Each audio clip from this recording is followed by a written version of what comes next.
ಸ್ನೇಹಿತರೆ, ಇಂದಿನ ಈ ವಿಡಿಯೋ ಒಂದು ವಿಶೇಷ ರಾಶಿಯ ಕುರಿತಾಗಿದೆ. ಈ ರಾಶಿಯವರು ಹೊರಗೆ ಎಷ್ಟು ಶಾಂತವಾಗಿರುವಂತೆ ಕಾಣಿಸಿದರೂ ಒಳಗೆ ಆಳವಾದ ಭಾವನೆಗಳನ್ನು ಹೊತ್ತಿರುತ್ತಾರೆ. ಈ ವ್ಯಕ್ತಿತ್ವವು ಎಲ್ಲವನ್ನೂ ಮೌನವಾಗಿ ಸಹಿಸಿಕೊಂಡರೂ ತನ್ನ ಮನಸ್ಸಿನ ಒಡಮೂಡಿದ ನೋವನ್ನು ಯಾರಿಗೂ ತೋರಿಸದ ಗುಣ ಹೊಂದಿರುತ್ತದೆ. ಇದುವೇ ಕಟಕ ರಾಶಿ, ಅಂದರೆ ಕರ್ಕ ರಾಶಿ. ಈ ರಾಶಿ ಚಂದ್ರನಿಂದ ನಿಯಂತ್ರಿಸಲ್ಪಟ್ಟಿದ್ದು ಮಮತೆಯ ಜೀವಂತ ಪ್ರತಿಮೆ ಎಂದೇ ಕರೆಯಲ್ಪಡುತ್ತದೆ. ಜ್ಯೋತಿಷ್ಯದ ಪ್ರಕಾರ ಯಾರ ಜನ್ಮ ಕುಂಡಲಿಯಲ್ಲಿ ಚಂದ್ರನು ಕಟಕ ರಾಶಿಯಲ್ಲಿ ನೆಲೆಸಿದರೆ ಆ ವ್ಯಕ್ತಿ ಕೇವಲ ಮಾನವನೇ ಅಲ್ಲ, ಒಂದು ಸಂವೇದನಶೀಲ ಶಕ್ತಿಯಾಗಿ ಪರಿಣಮಿಸುತ್ತಾನೆ. ಅವನ ಆತ್ಮ ಸಂಬಂಧಗಳ ಉಷ್ಣತೆಯಲ್ಲಿ ಬಂಧಿತವಾಗಿರುತ್ತದೆ ಮತ್ತು ಮನಸ್ಸು ತೆರೆದ ಪುಸ್ತಕದಂತೆ ಪ್ರತಿಯೊಂದು ಭಾವನೆಗೆ ಸ್ಪಂದಿಸುತ್ತದೆ. ಆದರೆ ಇಲ್ಲಿ ದೊಡ್ಡ ಪ್ರಶ್ನೆ ಏನೆಂದರೆ, ಈ ಸಂವೇದನಶೀಲತೆ ಅವರ ವರದಾನವೋ ಅಥವಾ ಜೀವನದ ಅತಿ ದೊಡ್ಡ ಶಾಪವೋ? ಸ್ನೇಹಿತರೆ, ಇಲ್ಲಿ ನಾವು ಕಟಕ ರಾಶಿಯ ಜೀವನದ ಆಳಗಳನ್ನು ತಿಳಿಯಲಿದ್ದೇವೆ. ಅವು ಸಾಮಾನ್ಯವಾಗಿ ಜನರ ಕಣ್ಣಿಗೆ ಬೀಳುವುದಿಲ್ಲ. ಯಾವ ಗ್ರಹಗಳು ಇವರ ಮೇಲೆ ಹೆಚ್ಚು ಪ್ರಭಾವ ಬೀರುತ್ತವೆ, ಯಾವ ವಯಸ್ಸು ಇವರಿಗೆ ಅತ್ಯಂತ ಕಷ್ಟಕರವಾಗಿರುತ್ತದೆ ಮತ್ತು ಇವರು ಯಾವಾಗಲಾದರೂ ಜೀವನದಿಂದ ಸಂಪೂರ್ಣ ತೃಪ್ತರಾಗುತ್ತಾರೆಯೇ ಎಂಬುದನ್ನು ತಿಳಿದುಕೊಳ್ಳೋಣ.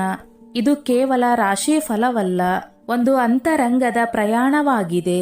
ಜೀವನದ ಹಾದಿಯಲ್ಲಿ ಬಂದ ಕಹಿ ಸತ್ಯಗಳು ಇವರನ್ನು ತೀವ್ರವಾಗಿ ಸ್ಪರ್ಶಿಸುತ್ತವೆ. ಆದರೆ ಆ ಕಹಿ ಅನುಭವಗಳೇ ಇವರಿಗೆ ಬಹಳ ಪಾಠಗಳನ್ನು ಕಲಿಸುತ್ತವೆ. ಸ್ನೇಹಿತರೆ, ಅದಕ್ಕೂ ಮೊದಲು ನೀವು ಕೂಡ ಲಕ್ಷ್ಮೀ ದೇವಿಯ ಆಶೀರ್ವಾದ ಸದಾ ನಿಮ್ಮ ಮೇಲೆ ಇರಬೇಕು ಎಂದು ಬಯಸಿದರೆ ಈ ವಿಡಿಯೋ ಲೈಕ್ ಮಾಡಿ. ಓಂ ಶ್ರೀ ಲಕ್ಷ್ಮೀ ದೇವಿ ಜೈ ಶ್ರೀರಾಮ್ ಎಂದು ತಪ್ಪದೆ ಕಮೆಂಟ್ ಮಾಡಿ. ಒಂದು, ಕಟಕ ರಾಶಿಯವರ ಜೀವನದ ಮೊದಲನೇ ಸತ್ಯ ಏನೆಂದರೆ, ಹೊರಗೆ ಎಷ್ಟು ಶಾಂತವಾಗಿರುವಂತೆ ಕಾಣಿಸಿದರೂ ಒಳಗೆ ಅಷ್ಟು ಅಶಾಂತಿ ತುಂಬಿರುತ್ತದೆ. ಇವರ ಜೀವನದ ಆರಂಭವೇ ಭಾವನೆಗಳ ಜಗತ್ತಿನಲ್ಲಿ ನಡೆಯುತ್ತದೆ. ಅಲ್ಲಿ ಪ್ರತಿಯೊಂದು ಚಿಕ್ಕ ವಿಷಯವೂ ಇವರ ಮನಸ್ಸಿಗೆ ತೀವ್ರವಾಗಿ ತಾಗುತ್ತದೆ.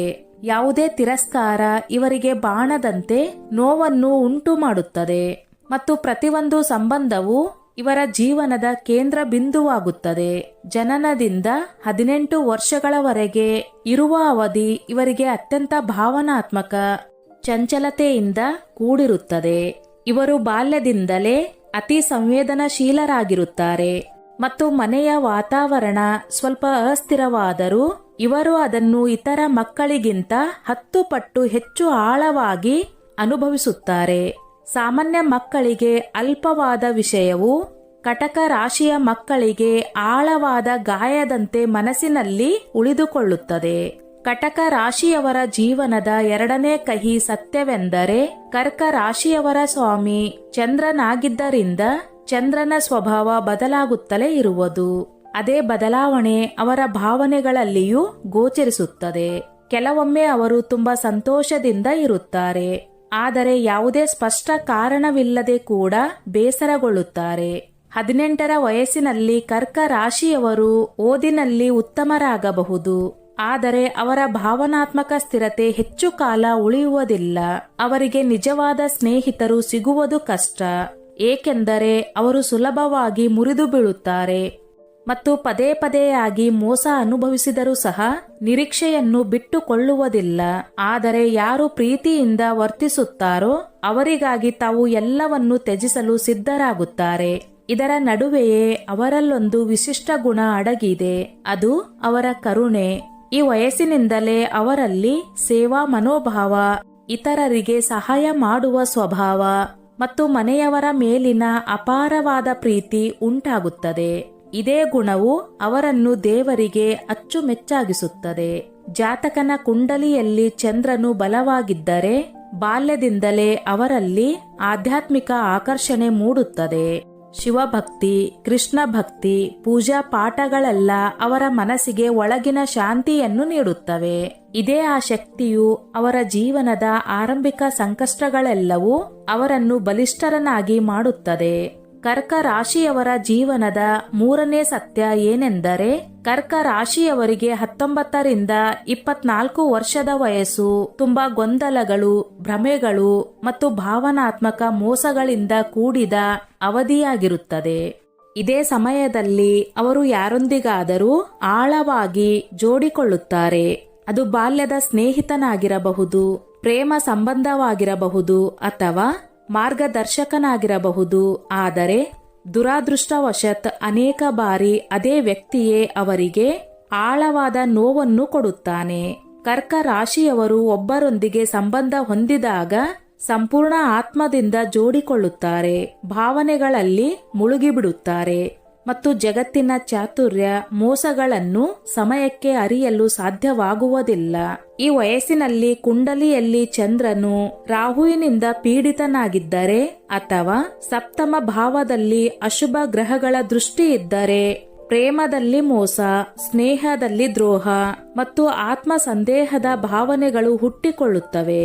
ಅವರು ತಮ್ಮನ್ನೇ ತಪ್ಪುಗಾರರೆಂದು ಭಾವಿಸಲು ಶುರು ಮಾಡುತ್ತಾರೆ. ಇದರಿಂದ ಖಿನ್ನತೆ, ಒಂಟಿತನ ಮತ್ತು ಆತ್ಮಗ್ಲಾನಿಯಂತಹ ಮನೋಸ್ಥಿತಿಗಳು ಉಂಟಾಗಬಹುದು. ಕೆಲವೊಮ್ಮೆ ಅವರು ಪ್ರೀತಿಯಲ್ಲಿ ಮುರಿದು ತಮ್ಮ ವೃತ್ತಿಯನ್ನೇ ಪಣಕ್ಕಿಟ್ಟು ನಂತರ ಪಶ್ಚಾತ್ತಾಪ ಪಡುತ್ತಾರೆ. ಅವರೊಳಗೆ ಒಂದು ಆಳವಾದ ತವಕ ಇರುತ್ತದೆ. ಯಾರನ್ನಾದರೂ ಪಡೆದರೂ ಸಂಪೂರ್ಣವಾಗಿ ಪಡೆಯದಂತೆ, ಯಾರೊಂದಿಗಾದರೂ ಜೋಡಿಕೊಂಡರೂ ಕೊನೆಯಲ್ಲಿ ಒಂಟಿಯಾಗಿರುವಂತಹ ಅನುಭವ. ಕರ್ಕ ರಾಶಿಯವರ ಜೀವನದ ನಾಲ್ಕನೇ ಸತ್ಯ ಏನೆಂದರೆ, 18ರಿಂದ 24 ವರ್ಷದ ವಯಸ್ಸು. ಇದೇ ಅವಧಿಯಲ್ಲಿ ಕೆಲವು ವಿಶೇಷ ಗ್ರಹಗಳ ಶುಭ ಸ್ಥಿತಿ ಕರ್ಕ ರಾಶಿಯವರಿಗೆ ಕಾಣದಂತಹ ಅವಕಾಶಗಳನ್ನು ನೀಡುತ್ತದೆ. ಚಂದ್ರನು ಶುಭ ಸ್ಥಿತಿಯಲ್ಲಿದ್ದರೆ, ಶುಕ್ರ ಬಲಿಷ್ಠನಾಗಿದ್ದರೆ ಅಥವಾ ಗುರು ಬಲಶಾಲಿಯಾಗಿದ್ದರೆ ಕರ್ಕ ರಾಶಿಯವರು ತಮ್ಮ ಸಂವೇದನಶೀಲತೆಯನ್ನು ಸೃಜನಶೀಲತೆಯಾಗಿ ಮಾರ್ಪಡಿಸಿಕೊಳ್ಳುತ್ತಾರೆ. ಸಂಗೀತ, ಸಾಹಿತ್ಯ, ಕಲೆ, ಅಭಿನಯ ಅಥವಾ ಸಾಮಾಜಿಕ ಸೇವೆಯಂತಹ ಕ್ಷೇತ್ರಗಳು ಇವರ ಮುಂದೆ ತೆರೆದುಕೊಳ್ಳುತ್ತವೆ. ಅವರು ತಮ್ಮ ಭಾವನೆಗಳನ್ನು ಅಭಿವ್ಯಕ್ತಿಯ ಮಾರ್ಗವನ್ನಾಗಿ ಬಳಸುತ್ತಾರೆ ಮತ್ತು ಆ ಭಾವನೆಗಳೇ ಅವರಿಗೆ ಸಮಾಜದಲ್ಲಿ ವಿಶೇಷವಾದ ಸ್ಥಾನವನ್ನು ತಂದುಕೊಡುತ್ತವೆ. ಈ ಸಮಯದ ಅತ್ಯಂತ ಸುಂದರ ಅಂಶವೆಂದರೆ, ಕರ್ಕ ರಾಶಿಯವರು ಎಷ್ಟು ಬಾರಿ ಮುರಿದರೂ ಸಹ ಅವರೊಳಗಿನ ಒಳ್ಳೆತನ ಎಂದಿಗೂ ಸಾಯುವುದಿಲ್ಲ. ಅವರು ಮತ್ತೆ ಜೋಡಿಕೊಳ್ಳಲು ಬಯಸುತ್ತಾರೆ, ಮತ್ತೆ ನಂಬಿಕೆಯನ್ನು ಇಡಲು ಬಯಸುತ್ತಾರೆ. ಇದೇ ಅವರ ಅತ್ಯಂತ ದೊಡ್ಡ ಗುಣವೂ ಹೌದು. ಆದರೆ ಅದೇ ಸಮಯದಲ್ಲಿ ಅವರ ಅತ್ಯಂತ ದೊಡ್ಡ ಪರೀಕ್ಷೆಯೂ ಹೌದು. ಈ ಅವಧಿಯಲ್ಲಿ ಅವರು ಧ್ಯಾನ, ಸಾಧನೆ ಅಥವಾ ದೇವರೊಂದಿಗೆ ಜೋಡಿಕೊಂಡರೆ ಅವರ ಆಂತರಿಕ ಶಕ್ತಿ ಅನೇಕ ಪಟ್ಟು ಹೆಚ್ಚಾಗುತ್ತದೆ. ಈ ವಯಸ್ಸಿನಲ್ಲಿ ಸಿಕ್ಕ ಮೋಸಗಳು ಅವರಿಗೆ ಕೆಲವೊಮ್ಮೆ ಕಹಿಯನ್ನು ಉಂಟು ಮಾಡಬಹುದು.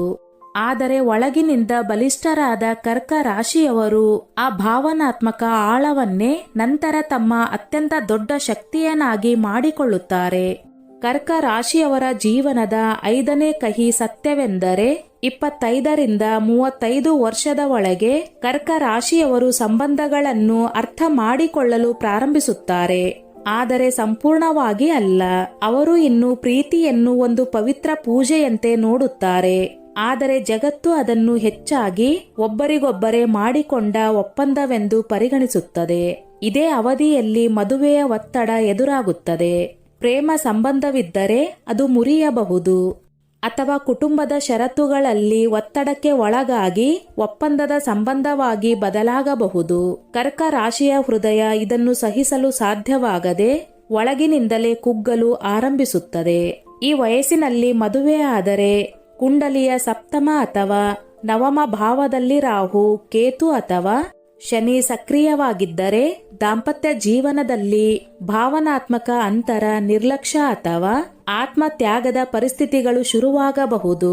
ಈ ವರ್ಷಗಳಲ್ಲಿ ಆರ್ಥಿಕ ಅಸ್ಥಿರತೆಯು ಕರ್ಕ ರಾಶಿಯ ಜೀವನದ ದೊಡ್ಡ ಸಮಸ್ಯೆಯಾಗುತ್ತದೆ. ಚಂದ್ರನು ನೀಚ ಸ್ಥಿತಿಯಲ್ಲಿದ್ದರೆ ಅಥವಾ ರಾಹು ಕೇತುಗಳಿಂದ ಪೀಡಿತನಾಗಿದ್ದರೆ ವೃತ್ತಿಯಲ್ಲಿ ಮತ್ತೆ ಮತ್ತೆ ಏರಿಳಿತಗಳು ಸಂಭವಿಸುತ್ತವೆ. ಅವರು ಹೃದಯ ಪೂರ್ವಕವಾಗಿ ಶ್ರಮಿಸಿದರೂ ಫಲ ಇತರರಿಗೆ ದೊರೆಯುತ್ತದೆ. ಅವರಿಗೆ ತಮ್ಮ ಸಾಮರ್ಥ್ಯವನ್ನು ಯಾರೂ ನೋಡುತ್ತಿಲ್ಲವೆಂಬ ಭಾವನೆ ಮೂಡುತ್ತದೆ. ಕರ್ಕ ರಾಶಿಯವರ ಜೀವನದ 6ನೇ ಕಹಿ ಸತ್ಯವೆಂದರೆ, 35ರ ವಯಸ್ಸಿನಲ್ಲಿ ಕುಟುಂಬದ ಹೊರೆ, ತಾಯಿ ತಂದೆಯ ನಿರೀಕ್ಷೆಗಳು ಮತ್ತು ಮಕ್ಕಳ ಚಿಂತೆಯು ಕರ್ಕ ರಾಶಿಯವರನ್ನು ಸಮಯಕ್ಕಿಂತ ಬೇಗ ವೃದ್ಧರಂತೆ ಭಾಸವಾಗುವಂತೆ ಮಾಡುತ್ತದೆ. ವಿಶೇಷವಾಗಿ ಚತುರ್ಥ ಭಾವ ಪೀಡಿತವಾಗಿದ್ದರೆ ಮನಸ್ಸಿಗೆ ಶಾಂತಿ ದೊರಕುವುದು ಕಷ್ಟವಾಗುತ್ತದೆ. ಆದರೆ ಇದರ ನಡುವೆಯೂ ಕರ್ಕ ರಾಶಿಯವರಲ್ಲಿ ಅವರನ್ನು ವಿಶಿಷ್ಟರನ್ನಾಗಿ ಮಾಡುವ ಒಂದು ಗುಣವಿದೆ. ಅದು ಪುನರ್ನಿರ್ಮಾಣದ ಶಕ್ತಿ. ಚಂದ್ರನು ಬಲವಾಗಿದ್ದರೆ, ಗುರು ಬೆಂಬಲಿಸುತ್ತಿದ್ದರೆ ಅಥವಾ ಅವರು ಧ್ಯಾನ ಸಾಧನೆಗೆ ತೊಡಗಿಕೊಂಡರೆ ಈ ವಯಸ್ಸಿನಲ್ಲಿ ಅವರು ಅಚ್ಚರಿಯ ರೀತಿಯಲ್ಲಿ ತಮ್ಮನ್ನು ಸಂಪೂರ್ಣವಾಗಿ ಬದಲಿಸಿಕೊಳ್ಳಬಲ್ಲರು. ತಮಗೆ ಹೊಸ ಗುರುತು ರೂಪಿಸಿಕೊಳ್ಳಬಲ್ಲರು. ಒಳ್ಳೆಯ ಲೇಖಕರಾಗಿ, ಶಿಕ್ಷಕರಾಗಿ, ಹೀಲರ್ ಆಗಿ, ಸಾಮಾಜಿಕ ಕಾರ್ಯಕರ್ತರಾಗಿ ಅಥವಾ ಭಾವನಾತ್ಮಕ ನಾಯಕರಾಗಿ ಒಮ್ಮೆ ಇವರನ್ನು ಕಡೆಗಣಿಸಿದವರು ಇದೇ ಜನರನ್ನು ನೋಡಿ ಒಂದು ದಿನ ಆಶ್ಚರ್ಯಚಕಿತರಾಗುತ್ತಾರೆ. 25ರಿಂದ 35ರ ಅವಧಿ ಇವರಿಗೆ ಹೋರಾಟದ ಸಮಯ. ಆದರೆ ಇದೇ ಸಮಯದಲ್ಲಿ ಅವರ ಅಂತರಾತ್ಮ ಹೇಳುತ್ತದೆ, ಈಗ ನೀನು ಒಂಟಿಯಾಗಿದೀಯಾ, ಆದರೆ ನೀನು ಈಗ ನಿನ್ನನ್ನು ನೀನೇ ನಿಭಾಯಿಸಲು ಕಲಿತಿದ್ದೀಯಾ. ನೀನು ಮುರಿದ ಹೃದಯವಿದ್ದರೂ ಸಹ ನಗಲು ಸಾಧ್ಯ. ನೀನು ನಿನ್ನ ತಪ್ಪುಗಳಿಂದಲೇ ಹೊಸ ಆರಂಭ ಮಾಡಬಹುದು. ಇದೆಲ್ಲವೂ ಕರ್ಕ ರಾಶಿಯವರನ್ನು ಎಲ್ಲರಿಂದಲೂ ವಿಭಿನ್ನರಾಗಿ ಮಾಡುತ್ತದೆ. ಅವರು ಭಾವನಾತ್ಮಕರಾಗಿದ್ದರೂ ಧೈರ್ಯಶಾಲಿಗಳೇ ಆಗುತ್ತಾರೆ. ಮುರಿದಾಗಲೂ ಇತರರಿಗೆ ಧೈರ್ಯ ನೀಡುವ ಶಕ್ತಿಯನ್ನು ಹೊಂದಿರುತ್ತಾರೆ. ಕರ್ಕ ರಾಶಿಯವರ ಜೀವನದ 7ನೇ ಸತ್ಯ ಏನೆಂದರೆ, ಕರ್ಕ ರಾಶಿಯವರು 36ರಿಂದ 42 ವರ್ಷದ ಒಳಗೆ ಪ್ರವೇಶಿಸಿದಾಗ ಅವರ ಜೀವನ ಒಂದು ಆಳವಾದ ಹಂತವನ್ನು ತಲುಪುತ್ತದೆ. ಈ ಅವಧಿ ಮುಖ್ಯವಾಗಿ ಚಂದ್ರ, ಶನಿ, ರಾಹು ಮತ್ತು ಗುರುಗಳ ವಿಶೇಷ ಪ್ರಭಾವದಲ್ಲಿ ನಡೆಯುತ್ತದೆ. ಮತ್ತು ಈ ಗ್ರಹಗಳ ಚಲನೆಯೇ ಇವರ ಬದುಕಿನಲ್ಲಿ ದೊಡ್ಡ ಬದಲಾವಣೆಗಳನ್ನು ತರುತ್ತದೆ.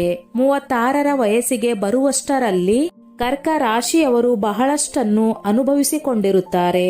ಕೆಲವು ಸಂಬಂಧಗಳು ಕೈ ತಪ್ಪಿರುತ್ತವೆ, ಕೆಲವು ಕನಸುಗಳು ಅಪೂರ್ಣವಾಗಿರುತ್ತವೆ ಮತ್ತು ಕೆಲವು ಒಪ್ಪಂದಗಳು ಈಗ ದೈನಂದಿನ ಬದುಕಿನ ಭಾಗವಾಗಿರುತ್ತವೆ.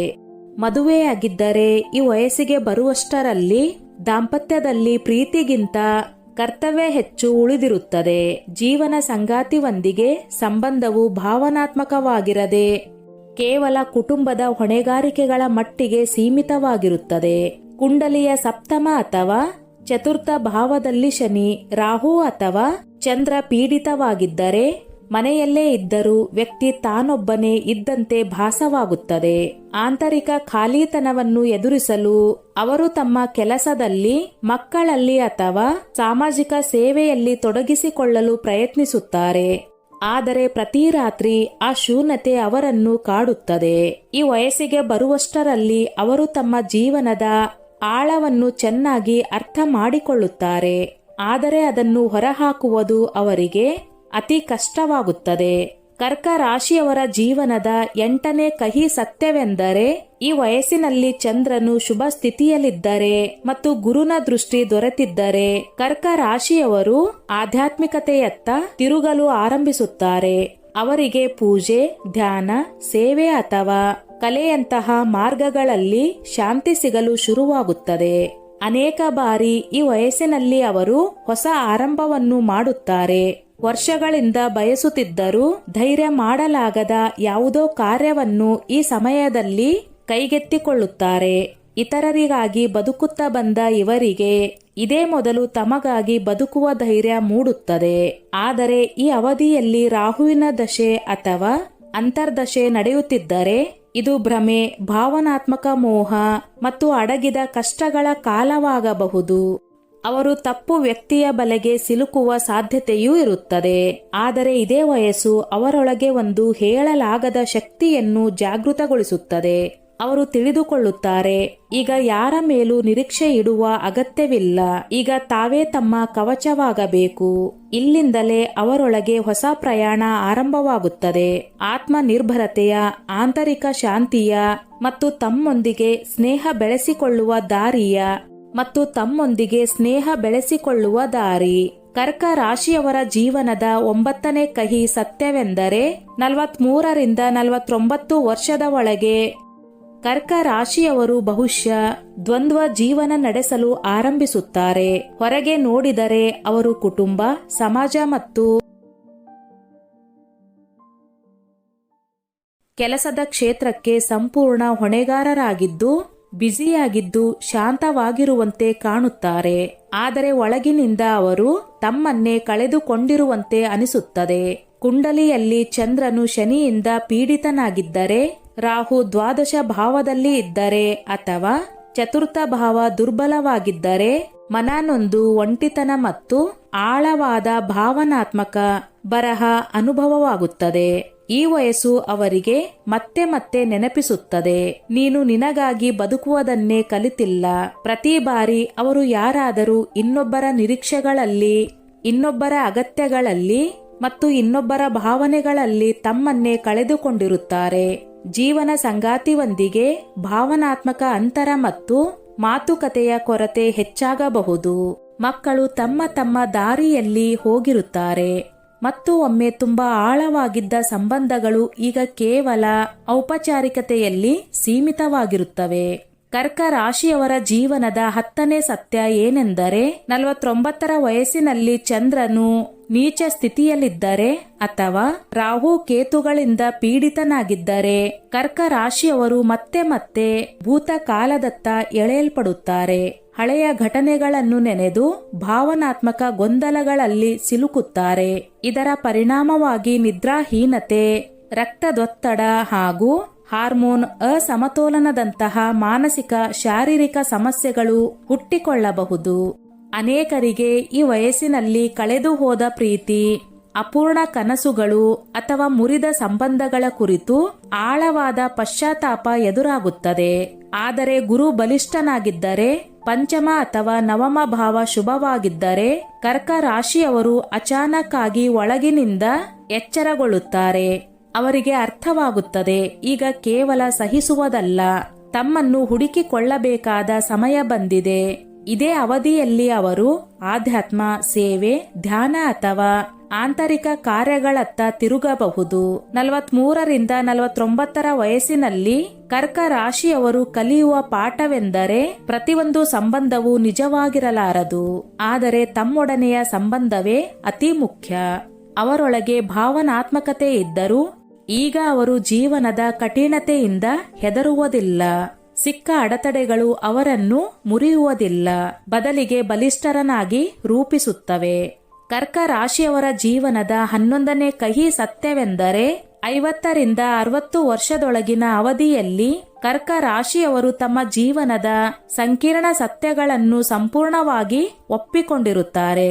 ಮನೆ, ಕುಟುಂಬ, ಮಕ್ಕಳು, ಗೌರವ ಇವೆಲ್ಲವೂ ಅವರ ಬದುಕಿನ ಭಾಗವಾಗಿದ್ದರೂ ಹೃದಯದ ಪ್ರಾಥಮ್ಯ ಇವುಗಳಲ್ಲಿರುವುದಿಲ್ಲ. ಅವರು ಈಗ ಜನರಿಗಿಂತ ಹೆಚ್ಚು ತಮ್ಮೊಳಗಿನ ಶಾಂತಿಗೆ ಆದ್ಯತೆ ನೀಡಲು ಆರಂಭಿಸುತ್ತಾರೆ. ಈ ಸಮಯದಲ್ಲಿ ಅವರ ಮಕ್ಕಳ ವರ್ತನೆ ಅಥವಾ ಅವರಿಂದ ಉಂಟಾಗುವ ಅಂತರವೇ ಅವರಿಗೆ ಅತಿ ಹೆಚ್ಚು ನೋವು ಕೊಡುತ್ತದೆ. ಯಾವ ಮಕ್ಕಳಿಗಾಗಿ ಅವರು ತಮ್ಮ ಕನಸುಗಳನ್ನು ಬಲಿಯಾಗಿಸಿದರೂ ಆ ಮಕ್ಕಳಿಗೆ ಈಗ ಸಮಯವಿರದೆ ಹೋಗುತ್ತದೆ. ಇದೇ ಸತ್ಯ ಅವರೊಳಗೆ ಒಂದು ಆಳವಾದ ಶೂನ್ಯತೆಯನ್ನು ಉಂಟು ಮಾಡುತ್ತದೆ. ಇದು ಮಾತುಗಳಿಂದ ತುಂಬಲಾಗದ ಖಾಲಿತನ, ವಿಶೇಷವಾಗಿ ಕುಂಡಲಿಯ ಪಂಚಮ ಭಾವ ದುರ್ಬಲವಾಗಿದ್ದರೆ ಅಥವಾ ಗುರು ಬಲಹೀನನಾಗಿದ್ದರೆ. ಈ ವಯಸ್ಸಿನಲ್ಲಿ ಮಕ್ಕಳೊಂದಿಗೆ ಉಂಟಾಗುವ ಭಾವನಾತ್ಮಕ ಅಂತರ ತುಂಬಾ ಭಾರವಾಗಿ ಪರಿಣಮಿಸುತ್ತದೆ. ಆದರೆ ಇದರ ನಡುವೆ ಒಂದು ಅದ್ಭುತ ಬದಲಾವಣೆ ಶುರುವಾಗುತ್ತದೆ, ಆತ್ಮಶುದ್ಧಿಯ ಪ್ರಕ್ರಿಯೆ. ಕರ್ಕ ರಾಶಿಯವರು ಈಗ ಹೊರಗಿನ ಸಂಬಂಧಗಳಿಂದ ಮುಕ್ತಿ ಪಡೆದು ತಮ್ಮೊಳಗಿನ ಸಂಬಂಧದತ್ತ ತಿರುಗುತ್ತಾರೆ.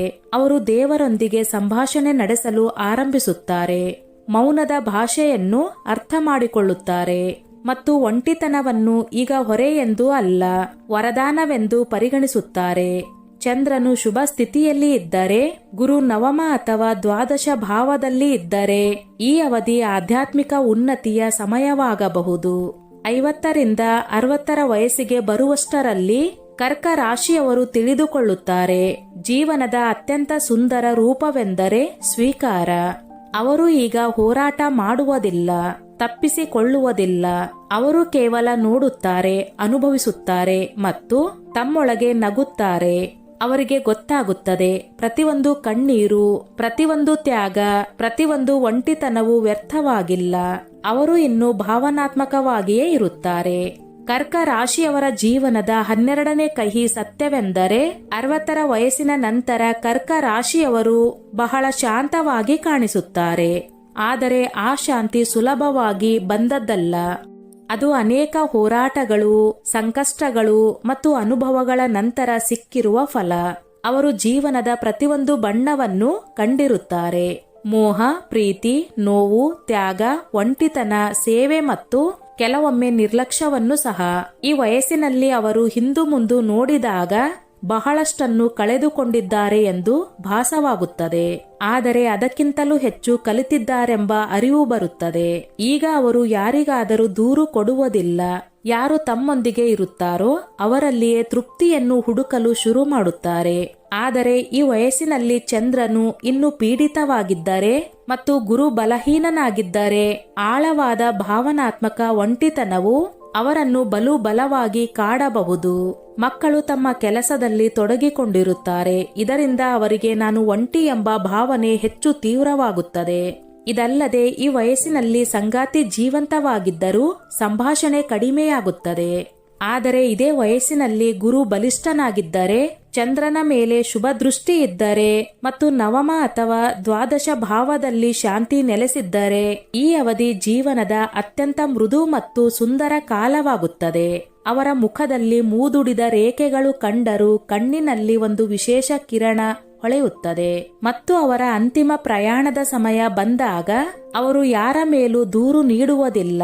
ಕೇವಲ ಕಣ್ಣುಗಳನ್ನು ಮುಚ್ಚಿ ಮನಸ್ಸಿನಾಳದಲ್ಲಿ ಹೇಳುತ್ತಾರೆ, ನಾನು ಬಹಳಷ್ಟನ್ನು ಅನುಭವಿಸಿದೆ, ಈಗ ನನ್ನನ್ನು ಹಿಂದಿರುಗಲು ಬಿಡಿ. ಇದೇ ಆ ಕ್ಷಣ ಅವರು ಸಂಪೂರ್ಣವಾಗುವ ಕ್ಷಣ.